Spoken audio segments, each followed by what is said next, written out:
On peut passer à la seconde section, que vous n'avez qu'à télécharger, les instructions, et vous pouvez la dézipper, donc la mettre dans votre dossier. À partir de là, vous pouvez ouvrir la première leçon sur la condition if. Et vous pouvez ouvrir comme ça avec le live server, super. Alors la condition if, c'est parti, donc dans cette section, on va vraiment bien faire attention à toutes les instructions qu'on peut avoir, enfin les plus grandes instructions, tout ce qui est boucle, condition, switch, comparaison, etc. etc. Alors, une instruction if s'exécute si l'expression de sa condition est évaluée à true. Donc on va avoir une conversion. Chaque valeur JavaScript est soit truthy ou falsy. Comme moyen mnémotechnique pour vous aider à comprendre, on peut dire qu'une valeur truthy est une valeur qui existe et qu'une valeur falsy est une valeur qui n'existe pas. Ça peut aider à comprendre. Exemple de valeur truthy. True, évidemment, mais aussi une chaîne de caractères qui n'est pas vide, un chiffre ou un nombre qui n'est pas 0, un tableau par exemple, moins 999, ça c'est pas 0, toutes les valeurs falsy, undefined, null, not a number, 0, chaîne de caractères vide, false. Là on a par contre l'ensemble des valeurs falsy, c'est ça. Voilà, il n'y a pas autre chose que ça. Il suffit juste de les retenir, c'est quand même relativement facile.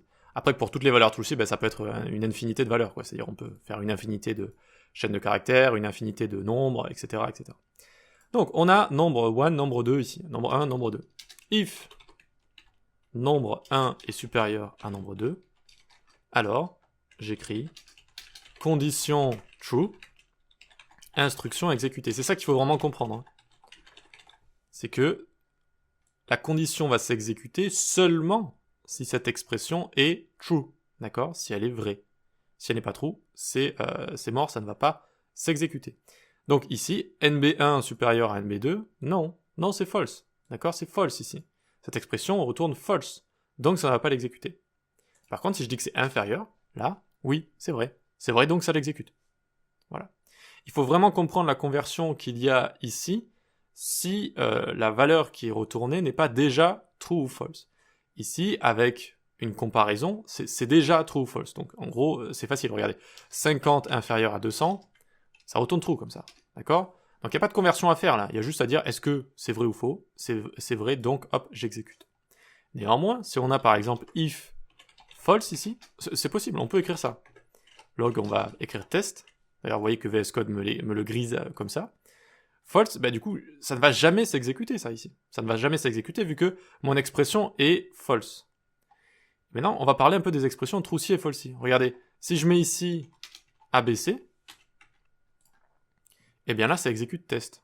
Incroyable. Pourquoi? Parce que ça a cherché à convertir ma chaîne en valeur true ou false. Et je vous ai dit donc que les chaînes de caractères, si elles ne sont pas vides, si ce n'est pas une chaîne de caractères vide, eh bien, c'est considéré comme truthy. Donc, en fait, c'est évalué à true dans un contexte booléen. Voilà. Si vous voulez les termes exacts.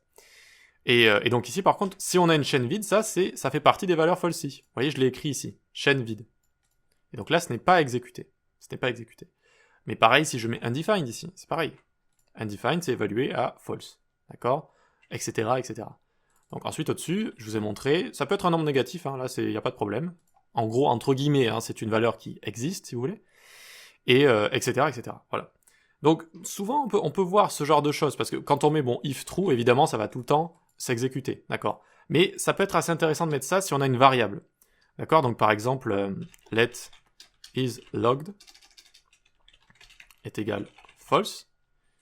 Et donc là, je vais la mettre comme ça, vous voyez? Donc là, en fait, je teste si cette valeur peut être évaluée à true ou false dans un contexte booléen. Donc, est-ce que cette valeur est truthy ou falsy, en fait? D'accord? Donc là, c'est false directement, donc évidemment, ça va pas fonctionner. Mais si je la passe à true avec une fonction, par exemple, une fonction change la valeur, la passe à true, ensuite j'ai cette condition quelque part, et bien là, par contre, ça va fonctionner. Voilà. Donc voilà, c'est tout à fait logique de faire ce genre de choses. Ok, très bien, donc je pense qu'on est bon pour cette vidéo. Voilà, je pense que ça suffit. Alors ici, on peut mettre toutes sortes d'expressions. On peut mettre 10 strictement égal à 10, par exemple.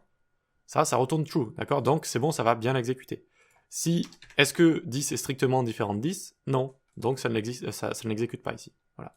Il faut vraiment comprendre que l'expression ici, si elle ne retourne pas d'elle-même true ou false, elle va être forcée, en fait, il va y avoir une conversion.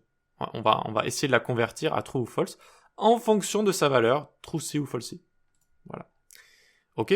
Allez, c'est bon pour ça, on passe à la suite.